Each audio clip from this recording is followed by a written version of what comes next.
Alphonse Daudet, Lettre de mon moulin. Installation. Ce sont les lapins qui ont été étonnés. Depuis si longtemps qu'ils voyaient la porte du moulin fermée, les murs et la plateforme envahis par les herbes, ils avaient fini par croire que la race des meuniers était éteinte. Et, trouvant la place bonne, ils en avaient fait quelque chose comme un quartier général, un centre d'opérations stratégiques, le moulin de Gemmap des lapins.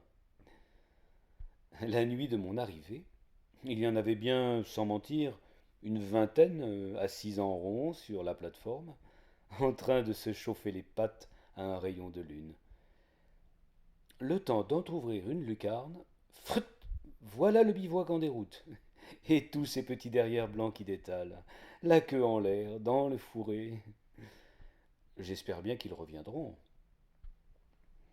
Quelqu'un de très étonné aussi en me voyant, c'est le locataire du premier. Un vieux hibou sinistre, à la tête de penseur, qui habite le moulin depuis plus de 20 ans.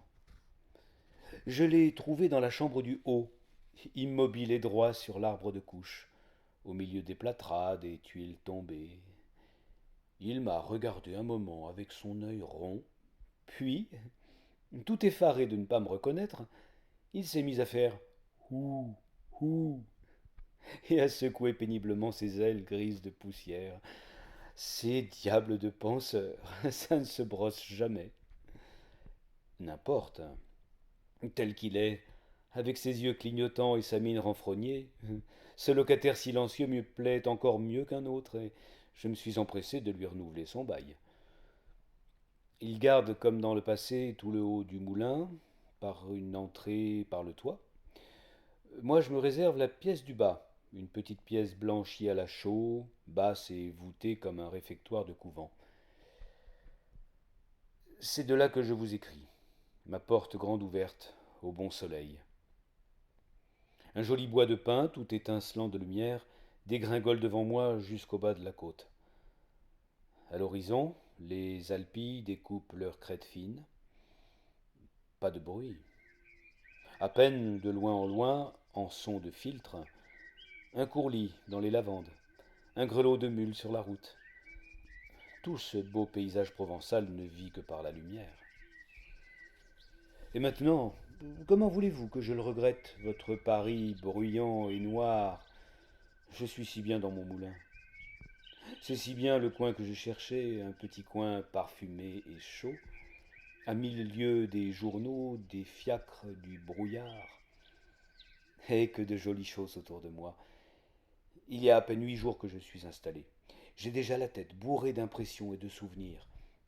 Tenez, pas plus tard qu'hier soir, j'ai assisté à la rentrée des troupeaux dans un mât, une ferme, qui est au bas de la côte. Et je vous jure que je ne donnerai pas ce spectacle pour toutes les premières que vous avez eues à Paris cette semaine. Jugez plutôt. Il faut vous dire qu'en Provence, c'est l'usage, quand viennent les chaleurs, d'envoyer le bétail dans les Alpes.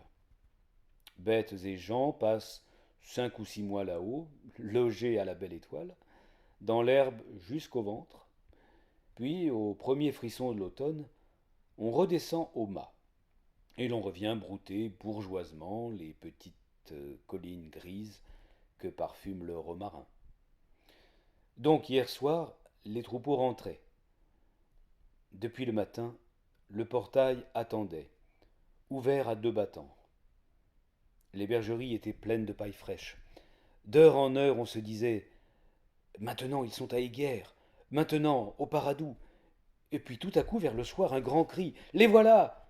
Et là-bas, au lointain, nous voyons le troupeau s'avancer dans une gloire de poussière. Toute la route semble marcher avec lui. Les vieux béliers viennent d'abord, la corne en avant, l'air sauvage. Derrière eux, le gros des moutons, les mères un peu lasses, leurs nourrissons dans les pattes. Les mules à pompons rouges portant dans des paniers les agnelets d'un jour qu'elles bercent en marchant. Puis les chiens tout suants, avec des langues jusqu'à terre, et 2 grands coquins de berger drapés dans des manteaux de caddis roux qui leur tombent sur les talons comme des chapes. Tout cela défile devant nous joyeusement et s'engouffre sous le portail, en piétinant avec un bruit d'averse. Il faut voir quel émoi dans la maison. Du haut de leur perchoir, les gros pans, verts et or, à crête de tulle, ont reconnu les arrivants et les accueillent par un formidable coup de trompette. Le poulailler, qui s'endormait, se réveille en sursaut. Tout le monde est sur pied, pigeons, canards, dindons, pintades. La basse-cour est comme folle. Les poules parlent de passer la nuit. On dirait que chaque mouton a rapporté dans sa laine, avec un parfum d'Alpes sauvages, un peu de cet air vif des montagnes qui grise et qui fait danser.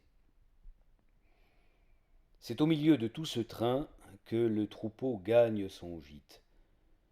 Rien de charmant comme cette installation. Les vieux béliers s'attendrissent en revoyant leur crèche. Les agneaux, les tout petits, ceux qui sont nés dans le voyage et n'ont jamais vu la ferme, regardent autour d'eux avec étonnement. Mais le plus touchant encore, ce sont les chiens. Ces braves chiens de berger, tout affairés après leurs bêtes et ne voyant qu'elles dans le mât. Le chien de garde a beau les appeler au fond de sa niche, le seau du puits tout plein d'eau fraîche a beau leur faire signe, ils ne veulent rien voir, rien entendre, avant que le bétail soit rentré, le gros loquet poussé sur la petite porte à claire-voie et les bergers attablés dans la salle basse. Alors seulement, ils consentent à gagner le chenil, et là, tout en lapant leur écuellée de soupe, ils racontent à leurs camarades de la ferme ce qu'ils ont fait là-haut, dans la montagne. Un pays noir où il y a des loups et de grandes digitales de pourpre, pleines de rosée jusqu'au bord.